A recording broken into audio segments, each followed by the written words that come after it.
मैं इस जायजे का आगाज एक ईमानदाराना इतिराफ के साथ करता हूँ।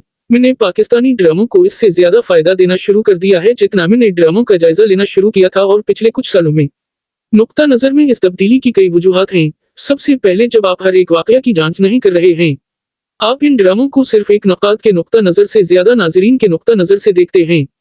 जब आप यूट्यूब पर कोई ड्रामा देख रहे होते हैं तो फास्ट फॉरवर्डिंग का ऑप्शन भी मौजूद होता है, जिससे कुछ ड्रामों को देखना और लुत्फअंदोज होना आसान हो जाता है जिन्हें बसूरत दीगर आप छोड़ देंगे। और सच पूछें तो कोई भी ड्रामा इस बल पर इस तरह फिट बैठता है कि तनकीद से ज्यादा तारीफ की जरूरत होती है। इसके अलावा माजी में मैं बहुत से तफरीही ड्रामों से महरूम रहा क्योंकि वो पहले चंद हफ्तों में मुझे मुतासिर करने में नाकाम रहे, क्योंकि मैं उनसे अपनी तवक्कुआत को कम करने को तैयार नहीं था। इसलिए मैं हमेशा ड्रामों को किसी न किसी हद तक सलाहियत के साथ दूसरी बात देता हूँ। इश्क मुर्शिद ऐसा ही एक ड्रामा साबित हुआ है। पहला तासुर, इश्क मुर्शिद इन ड्रामों में से एक है जो इब्तिदा में अपनी लाजवाब तबीयत की वजह से मेरी तवज्जो हासिल करने में नाकाम रहा। मैंने न सिर्फ कहानी को हकीकत से बहुत दूर पाया, बल्कि मैंने ये भी महसूस किया कि ड्रामे को जो मजमूई इलाज दिया गया है इसमें सदाकत की कमी है। ड्रामे का एहसास फिल्मी से कहीं ज्यादा है। ये एक परियों की कहानी है या इस कस्म की कहानी है जिसके इर्द गिर्द एक एनिमेशन मरकज करेगा। इस तरह के तजर्बे का नतीजा या तो कुछ नाजरीन के लिए जादू या हैरत पैदा हो सकता है और दूसरों के लिए ये काम नहीं कर सकता।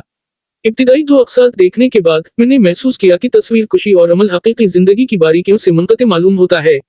लाइटिंग और शायद फिल्टर्स के ज्यादा इस्तेमाल ने भी इस ड्रामे को संजीदगी से लेना मुश्किल बना दिया। इश्क मुर्शिद ने मुझे फौरन प्यार के सदक़े याद दिलाया, क्योंकि स्क्रिप्ट के साथ जो सलूक किया जाता है इससे जाहिर होता है कि ये फारूक रिंद का दस्तखती अंदाज है। मैंने ये भी महसूस किया कि कुछ मुआविन अदाकार अपने मुतालिका किरदारों से मिसाली तौर पर मेल नहीं खाते थे। चूंकि ये पहला तासुर उम्मीद अफजा से ज्यादा मायूस किन था, इसलिए मैंने इस ड्रामे में शामिल होने का फैसला किया। जब कुछ और अक़सात नश्र हुई और जब भी मुझे ऐसा करने की जरूरत महसूस हुई तो मेरे पास फास्ट फॉरवर्ड करने का इख्तियार था। उस दौर में इश्क मुर्शिद हम टेलीविजन पर सबसे ज्यादा देखा जाने वाला ड्रामा साबित हुआ। इसे नाजरीन की जानिब से काफी तवज्जो हासिल हुई, जिसका अंदाजा यूट्यूब पर इसकी अक़सात को मिलने वाले व्यूज की तादाद से होता है। 10वें एपिसोड के ऑन एयर होने के बाद मैंने एक ड्रामा दोबारा देखने का फैसला किया जिसे मैंने शुरू में मुकम्मल तौर पर तर्क कर दिया था, और मैं सच कहूंगा मैंने पहले 10वें एपिसोड को देखकर ये फैसला किया कि या ये काफी पुरकशिश है या नहीं। मेरी तवज्जो किसी भी चीज से ज्यादा जिस चीज ने हासिल की वो थी बिलाल अब्बास खान की गैर मामूली कारकर्दगी और स्क्रीन पर मौजूदगी के साथ साथ उनकी दूरफशान के साथ उनकी शानदार ऑन स्क्रीन केमिस्ट्री। इश्क मुर्शिद के मरकजी किरदार। इश्क मुर्शिद एक मुतवस्सित घराने की लड़की के लिए एक अमीर और बासर नौजवान की एक और कहानी है। हमने हाल ही में अपने ड्रामों में ऐसी बहुत सी कहानियां देखी हैं। ताहम जो चीज इस कहानी को दूसरों से अलग करती है वो ये है कि ये अमीर और बासर आदमी जहरीला नहीं है। जी हाँ, मेरा यही मतलब था कि किसी के मयार को पस्त कर दिया जाए। शहमीर सिकंदर ने जो बिलाल अब्बास खान ने बेतकल्लफ तरीके से अदा किया, तौक़ों से बढ़कर एक दिलचस्प पस मंजर रखता है, और वो हसास, होशियार और बाज़ औक़ात जोड़ तोड़ का दिलचस्प इम्तिजाज है। ये किरदार मुझे दोबारा से माहिरा की याद दिलाता है, हालांकि हालात एक दूसरे से अलग हैं। शहमीर कमवाओ बेश उसी जुमरे में आता है। वो मुकम्मल तौर पर अच्छा आदमी नहीं है और वो बुरा आदमी नहीं है। ड्रामे के बहुत से दूसरे मनजरनामों की तरह शहमीर का फजल बख्श बनने का फैसला कहानी में सबसे ज्यादा इश्तियाल अंगेज और हजम करने में मुश्किल मोड़ था। इसके अलावा ये हकीकत कि शहमीर मुल्क के सरकर्दा सियासतदानों में से एक का बेटा है, फिर भी कोई नहीं जानता कि वो कैसा लगता है, उसे हजम करना इससे भी ज्यादा नामुमकिन है। ड्रामा देखते रहने के लिए आपको खुद को कायल करना होगा कि ये अफसाने का काम है और इसका हकीकत से कोई ताल्लुक नहीं है। इन सब के अलावा जो चीज इस ट्रैक को दिलकश और पसंद करने के काबिल बनाती है वो इस ट्रैक का जज्बाती अंसर है, जो बाज़ औक़ात सरफहरसत भी होता है लेकिन किसी ना किसी तरह हमेशा गूंजतन रहता है। इसके अलावा जिस तरह से बिलाल अब्बास खान ने इस किरदार को अपनाया है, उससे आप शहमीर को जड़ से उखाड़ फेंकने में मदद नहीं कर सकते। इसके अलावा उसकी माँ और अब इसके नए पाए जाने वाले खानदान के साथ उसका जज्बाती ताल्लुक उसे एक पसंदीदा किरदार बनाता है।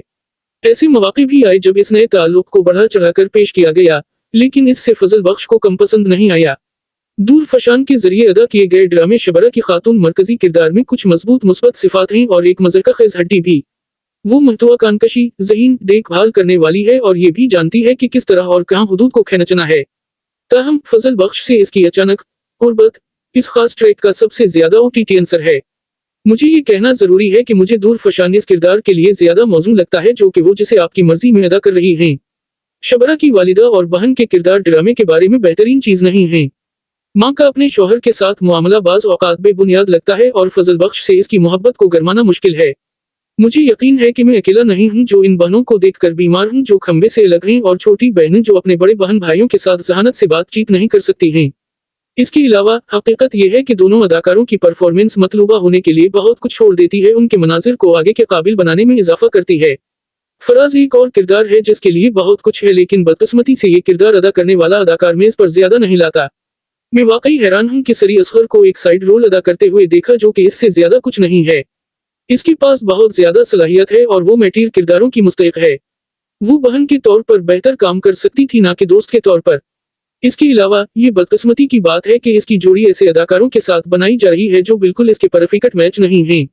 زوہیب اور اس کی والدہ کا کردار کسی بھی چیز سے زیادہ مزاحیہ ریلیف فراہم کرتا ہے۔ ایسے اوقات ہوتے ہیں جب آپ حیران ہوتے ہیں کہ آیا یہ ٹریک ضروری بھی تھا یا نہیں۔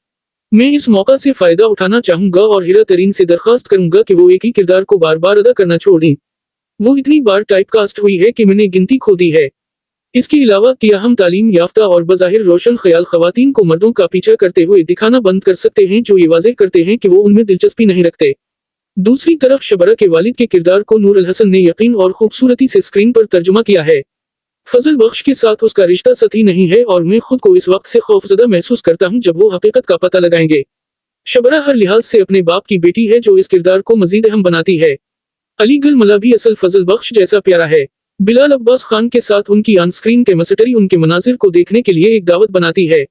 اس سے یہ ظاہر ہوتا ہے کہ سکرین کے تھوڑے وقت کے ساتھ بھی ایک اداکار بڑا فرق کر سکتا ہے۔ عمیر رانا کا کردار زیادہ پیش نہیں کرتا۔ اس میں شبرہ کے والد جیسی سکرین موجود نہیں ہے۔ زرمینہ اکرام کی پرفارمنس بہت زیادہ سٹیج کے طور پر سامنے آتی ہے، جس میں فطری بے ساختگی کی کمی ہے۔ کیا یہ ہائپ کے قابل ہے؟ کیا عشق مرشد خاص طور پر ناظرین کی طرف سے حاصل ہونے والی تمام تر پذیرائی کا مستحق ہے؟ ٹھیک ہے، حقیقت یہ ہے کہ اپنے اوور دی ٹاپ اور ناقابل یقین پلاٹ کے ساتھ بھی عشق مرشد ایک ہلکا پھلکا ڈرامہ ہے جو ماضی قریب میں ناظرین کو اس قسم کے مواد سے فرار کا کام دیتا ہے۔ یہ تجربہ ٹیم عشق مرشد کے لیے کام آیا اور اس کامیابی کا زیادہ تر حصہ بلال عباس کے کندھوں پر ہے۔ ڈرامے کے مواد کو ناظرین میں وسیع پیمانے پر پذیرائی حاصل ہو سکتی تھی اگر اسے کامیڈی، فنتاسی اور رومانس کے امتزاج کے طور پر فروغ دیا جاتا۔ اگر کرداروں اور پرفارمنس کے کچھ خاص خصائص کو کم کیا جاتا تو زیادہ اہم اثر حاصل کیا جا سکتا تھا۔